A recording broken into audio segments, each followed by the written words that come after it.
if you can hear me now. So please drop a comment as soon as possible. Just let me know if you can hear me, okay?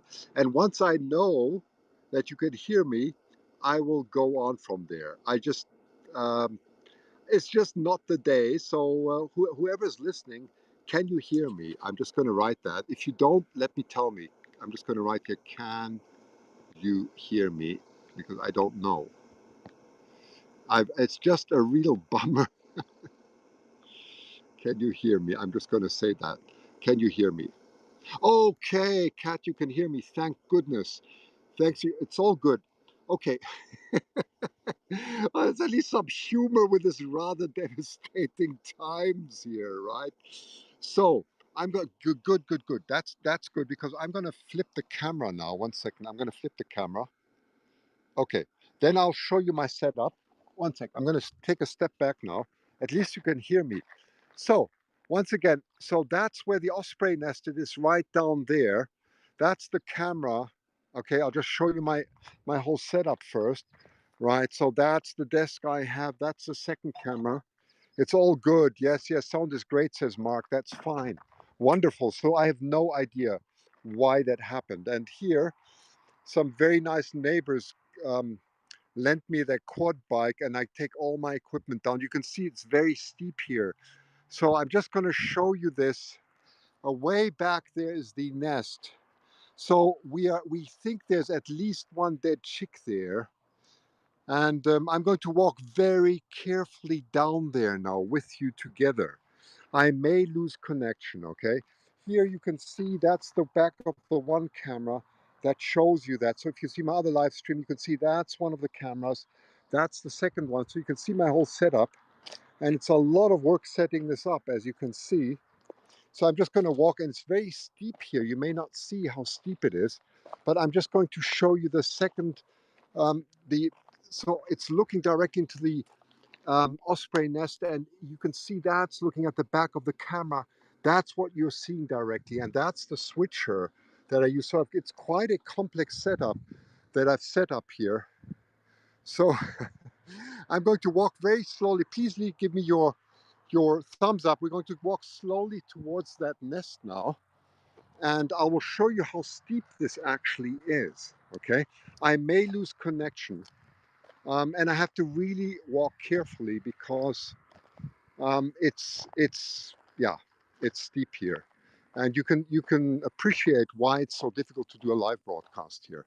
So I'm walking down this hill now. I'm going to walk all the way down. I don't know what they're doing here. This wasn't there before. They're obviously building something like that. Unfortunately, I can only say, unfortunately. Yes, I'm going to be careful, okay? I'm holding the phone with one hand, and I'm walking down with you now, and I'll show you, and you can see why it's been so excruciating difficult. I carried my equipment the first time up here. When you see this, you won't believe this, how steep this is. I mean, now, oops, now it's going to get really steep. We're on a gravel path here that goes down, and I'm going to walk towards the road now, okay? So so you can see that I'm really going to walk really slowly now. I'm slipping already because it's so steep. It's just so steep here. I will be careful. I just have to hold the phone at the same time. It's not very pleasant. And can you imagine carrying 100 pounds of equipment up here in the heat? Well, that's how I started my broadcast before these nice neighbors gave me their quad bike, right? But you can see there's a beautiful lake there, isn't it? I'm just walking down here. It's very steep. It's really steep.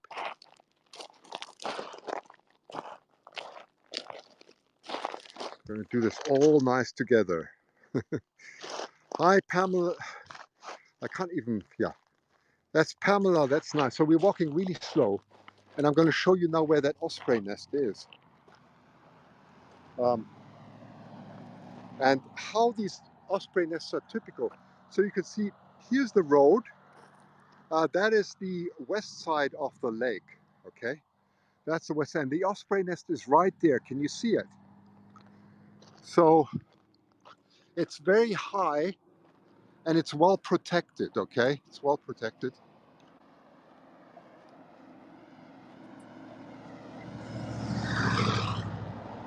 So we're next to the road and you could just make out you could just see the head there. I'm not going to zoom in now, but now that there's no more sound from the cars, is that the road on the map? No, that is the road. The gentleman goes, that is the road, right? There, here. So, and the question is, could one of the chicks have fallen out of the nest, or not fallen, but jumped out of the nest in the heat? That's the question, right? So I just don't know. I don't know. So there it is. And you can see how steep it goes up here. So I'm just going to look very close by here and hopefully, well, I'm almost hoping I won't find anything, but you can see how steep it goes up here, right? So it's not easy to walk here, right? Sound is good, Amanda. Hey, nice to see you, really. And Gentleman Goes and everybody else, it's nice. So just if you have missed, you can hear the Osprey, right? So if you've missed my broadcast, I started off, everything was fine. We showed the chicks about 14, yeah, 10 to 14 days. We had this excruciating heat wave here in Canada. And yeah, the temperature was higher than the body temperature of the ospreys. The typical body temperature of an osprey is about 106 Fahrenheit or 41 degrees Celsius, and it definitely exceeded temperature. That means they cannot cool themselves, right? That's the problem. Okay, I'm only going to really, I'm not going to walk up crazy here because it's really steep, and I really don't want to break my leg or something because it's very slippery, right? But I can show you. I mean, I think you get at least an idea here. That's the nest. Yes, yes, that's the nest. It's very typical for North America, also what you have in the States. This type of pole design, they have many, many along this road, right? That's the shore road, as you can see, and there's a sign that says Vernon and Kelowna. I don't know if you can see that. So we are sort of in between Kelowna and Vernon right here, right? And it's a beautiful area, actually, right? So that's and there are many, many osprey nests here, right? Many, many. So I'm not going to spend too much time here, but there's nothing evident I can see just looking at at the location here, right? There's no shelter. I mean, they get the direct sunlight, of course, right? They'll get the direct sunlight, and that's really tough. And you'll see many along the roads here. And I have no idea what the other nests are looking like, but you know, once again, just to explain you what the science is behind it, I'm just going to try and go over to the other side so you can see where the ospreys actually go fishing, right? I see them fishing here quite a lot, but I just need to find a safe place because the cars come around here very fast, and I definitely don't want to do something stupid now. So just let me walk up here and I'll show you. Get over there to the other side. Yes, direct sun is very tough. If the ambient temperature exceeds the body temperature, which is for ospreys 106 Fahrenheit or 41 Celsius, it is impossible for them to cool their bodies. And that's why they go swimming, because cooling off is the only way you can do it. There's no other way. I'm just going to go over to the other side now.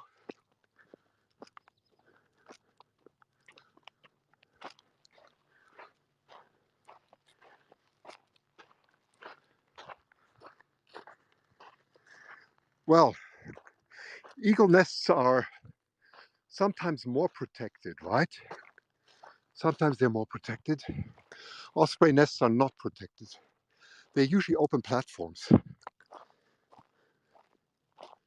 So here you can see we get this view on Okanagan Lake, and there are many, many ospreys that live here.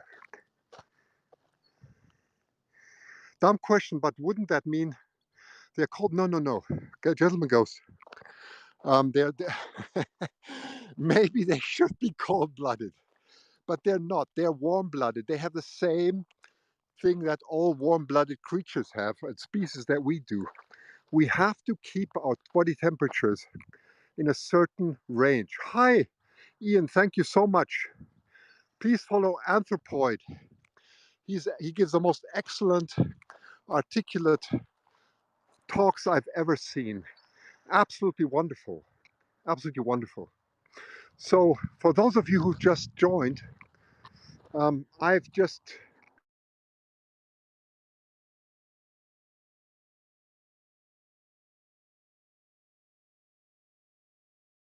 ospreys usually go and fish in the lake. Ospreys completely rely on fish. The temperature of the lake in the last days has risen quite a lot, and we have about 180 wildfires in the vicinity here. The temperature's dropped again. We are approximately at 88 Fahrenheit, or probably in just at 30 degrees Celsius, but we were between 110 and 115 Fahrenheit here, which exceeds the warm-blooded temperature from raptors, which is around 109, which is 41 degrees Celsius, and is higher than our own body temperature. So actually, eagles and birds of prey would survive better in this temperature until the turning point comes, and that is when the ambient temperature exceeds the body temperature. When that happens, everything is lost, because the only way you can cool your body is through evaporation, right? You can't do convection radiation anymore because they will bring heat in. The same for conduction, and evaporation works by having a liquid, by sweating, and using what we call the latent heat of evaporation in order to cool the body. That means that the water molecules are absorbing heat in order to turn into another phase, the gas phase, and the equivalent energy. Now I'm getting very scientific. The equivalent energy is about 2,600, if I remember, 2,600 kilojoules per kilogram. That means, or in simpler terms, 2,600 joules per gram. That means you have to heat water for about 30 seconds at 70, 60, 70 watts, which corresponds to your body temperature, in order to boil off or evaporate 1 gram of water. Isn't that fantastic? Okay, that's a quick calculation in my head. I hope I have it right. Who wants to correct this? But that's what my head tells me. So that shows you how effective actually water is as a coolant. But it doesn't help if you have a small surface area like birds have, right? They only use their tongue. What a big lake, isn't it? What's the water temperature? I believe the water temperature has gone up quite a lot. My guess, okay, is somewhere, I haven't seen the temperature, but I would guess it's gone up quite a lot. It's 24, 25 Celsius. Let me calculate in my head. What is that? That's about 72, 73, somewhere Fahrenheit. So it's warming up quite a bit, right? So that's why, that's the reason why water is so good for cooling us, up to a certain point where we cannot, right, either produce enough liquid, or the surface area that we take as a heat exchanger is simply too small. And that's the case for birds. That's for raptors the case, right? It's a beautiful location. It is absolutely beautiful. It is. It is. Way up there's my equipment, by the way. Right up that hill. That's where my equipment is. Yeah, so you can you can see how crazy this whole setup is.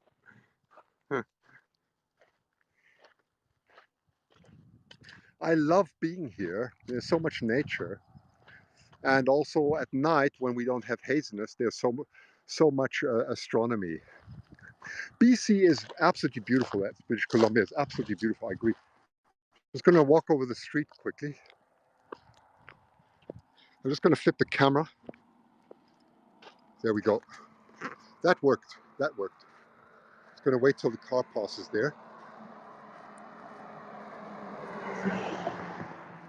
Yeah, I'll leave you with this wonderful picture and some positive notes, isn't it? It's very gorgeous, right? I'm going to leave you with this really beautiful picture of the Okanagan Lake behind me, and with the best wishes to nature, to wildlife, that we may survive the summer that is still coming ahead. Thank you so much, Kat. That's really kind of you for the sponsorship. I'm going to then try and get a live broadcast with one of the raptor centers that has been collecting so much wildlife in the last days, so they can tell you much more than I can. And if you want to sponsor them, please do that, right? Thank you, Ian. That's very kind. That's really kind for your support. I really appreciate it. So thanks to everyone. And what's the time even? It's what? Yeah, it's 20 past 8 p.m. in the evening right now. It's still warm, right? For British Columbia. I mean, look, we're 50 degrees north. 50 degrees north. We're not somewhere in the south where you are usually. But it's very pretty here. I absolutely love it. So on that note, I wish you a wonderful evening, and let's support the wildlife wherever we can. I'll bring more streams where you can talk directly with some experts from wildlife centers, and they can tell you also how to sponsor them and how to support them. Thank you so much, everyone. And yeah, on that note, have